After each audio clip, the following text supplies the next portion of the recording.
Jeff Hoffman's going to stay in there, try to get the last 6 outs of this ball game and get it to game 7. Rosarena leads off and takes strike 1. So when you look ahead to the game tomorrow for John Schneider, the pitching staff for the Blue Jays, Shane Bieber to start it. Yeah, Jeff Hoffman here probably going to be unavailable, going 2 innings. Oh, he'll be available. Yeah? Oh, yeah. Yeah. There won't be anybody besides you Savage that won't be available for a game 7. Yeah, I would think there's no reason for him to roll back out in the 9th if he didn't think he could bring him back. He's only gone 2 full innings 3 times all year.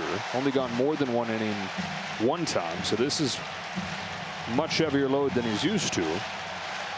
But the point is they're going to have a really loaded staff. 1 gone in the 9th. Plus, as Kenny said, Max Scherzer.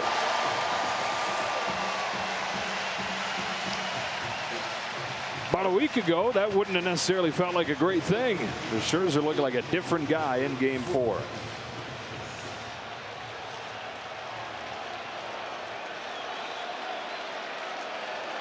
Suarez walking an RBI single. 6 runs on 11 hits for the Blue Jays. 2 runs on 7 hits for the Mariners. Jays have out-homered them 2-1. And in the air column, 0 for the Jays, 3 by the Mariners.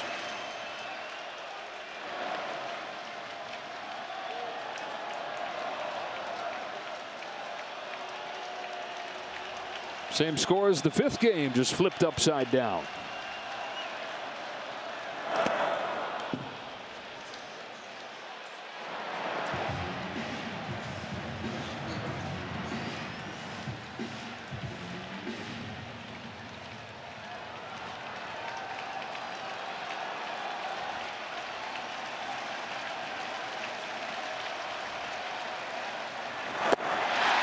Two and two.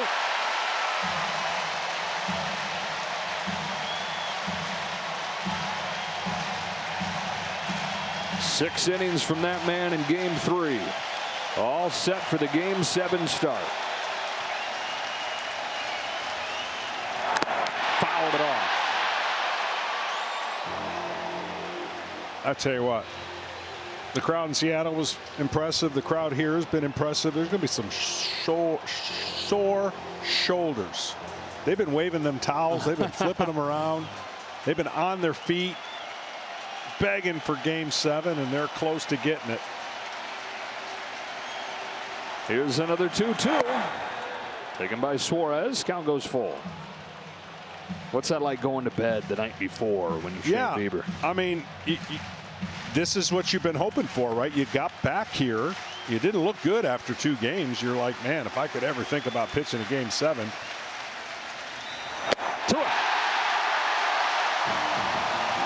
But the biggest thing is he's got momentum on his side with the last 4 innings that he pitched in Seattle. He made the corrections. He had his slider working, pinpoint command. And on the other side, if you're Kirby, you're like, all right, here we. If you're Kirby, you got to make the adjustments you didn't make in the in-game scenario against Toronto the first time.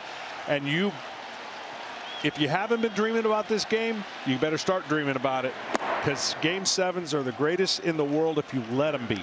If you approach it like, oh no, I don't want to be the GOAT, it's never a good situation for players like that. But it is a once-in-a-lifetime opportunity.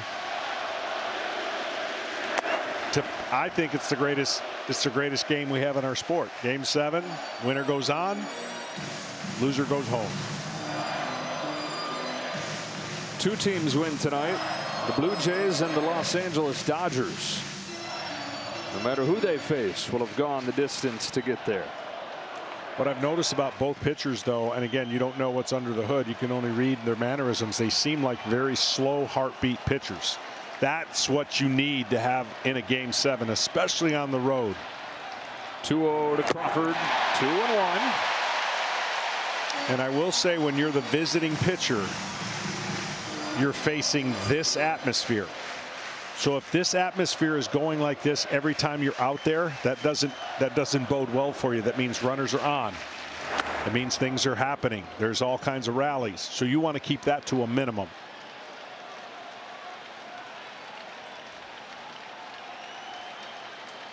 Two teams born in '77. Going to play 7 for the American League pennant. Ball 4. A walk for Crawford. His second one tonight.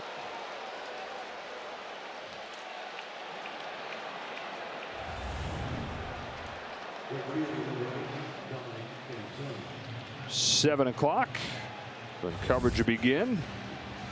First pitch coming around 8 Eastern. Barring a miraculous 2-out rally here from Seattle as Dominic Canzone comes up. You know who doesn't like Game 7s? Who's that? Managers. They hate them. There's nothing fun about managing a Game 7. I don't care what side you're on, because you have to read, react, and make decisions that have severe ramifications if they don't go well. We've seen each manager survive decisions that didn't go well. That's why we're at a Game 7. John Schneider, 3rd season as the manager, full-time role for the Blue Jays. Dan Wilson took over late last year.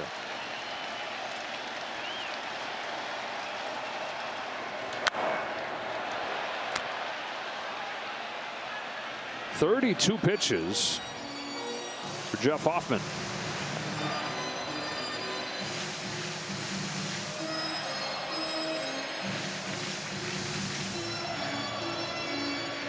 Next one will match his season high.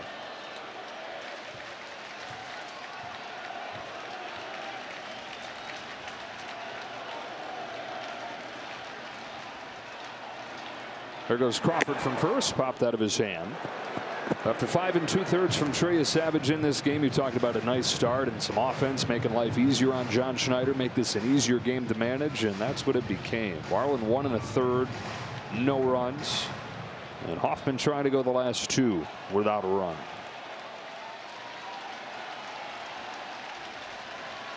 One to Canzone.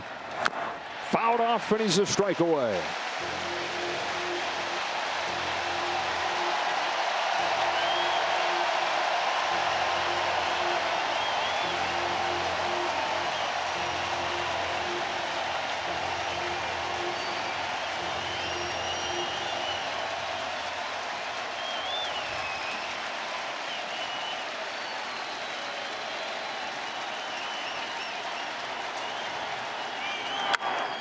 Pop up, buckle up for Game 7 tomorrow night.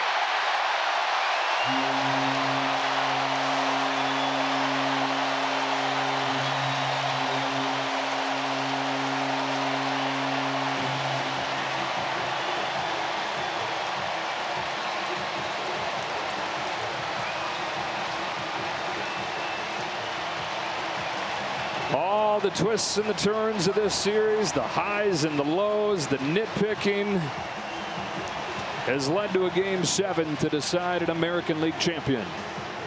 17 innings tomorrow. Let's go.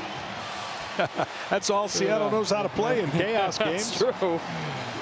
They've certainly been here before, winning Game 5 a little more than a week ago against Tarek Skubal and the Detroit Tigers in 15. And you know Cal Raleigh love a shot at a bounce back game after his 0 for 4th day today with the air. So it is 6-2 in Game 5 to the Mariners. It's 6-2 in Game 6 for the Blue Jays. Jeff Hoffman throws a season high number of pitches to finish off the game. Trey Savage with a bounce back. The 22-year-old moves to 2-1 in the postseason. Vlad, let's start with Trey Savage. 3 straight double plays to get out of innings. The first 2 with bases loaded. This kid's 22 years old. He's 22 years old. What impressed you the most about his performance? I mean, he's 22 years old, but he come every first day and give it all what they have, you know, and it's amazing play, defense behind him, you know, he bring the energy. He's young. He wants to win so bad. So to me, it's like when I saw he gonna throw today, I say I can't wait to today. Vlad, you had your home run in the 5th inning. You came into this postseason, you hadn't had a homer in 89 plate appearances. Now you've got 6. You've tied Jose Bautista and Joe Carter for the most in Blue Jays history. What changed? How did you get hot? I mean, I play for this city. I play for my teammate, you know, and I believe in this team. I believe in my teammate. And when you believe in your teammate, you believe in God, and you give everything to this city. Something crazy happened to me. It's like we winning today, we're gonna flush, and we're gonna try and come tomorrow and try to win it again. You wanted to get this series back to Toronto, you did. You wanted to force Game 7, you did. What do you expect tomorrow night? I mean, it's a Game 7. Whatever happens, you know, and my dad always told me, Game 7 is give it all you have, and I know I got one messenger waiting for me, from him, you know, I'm give you all my God, and to me, I'm gonna put that game in God's hands. Well, every night I pick a player who's had an impact in the game, and tonight's impact player of the game is Ernie Clement. Ernie, I don't know where to begin, but some of the biggest rallies and some of the biggest games, it starts with 2 outs. When you got that triple, that allowed your teammate to get a home run. You're in the middle of everything right now offensively, and when your team clicks and when you can get on base, a lot of good things happen with your offense. Yeah, I mean, I've been saying it the whole time. I'm keeping it simple, just trying to get on for our big guns, man. They put together some great at-bats and some huge swings, so I'm trying to get on base for them. One of the things maybe we don't talk about enough is your team defense and how good it's been, and really the quality. And tonight it showed itself, and it got you out of a couple jams. Defensively, where would you rank your guys? Like, what has been from spring training to now the defensive approach for the Toronto Blue Jays? Oh my God, it is crazy loud over here. We're the best defensive team in baseball. I've said it all year. We take care of the baseball, and you know, when our pitchers are making pitches like that, it makes our job easy. And then lastly, I know as a pitcher I dream of a Game 7, but as a hitter, what is a Game 7 going to be like for you, and what have you always thought about before you now get to play in a Game 7? Yeah, it's special. I can't wait. You know, we're going to show up tomorrow and give it our all and see what happens, but we're really pumped.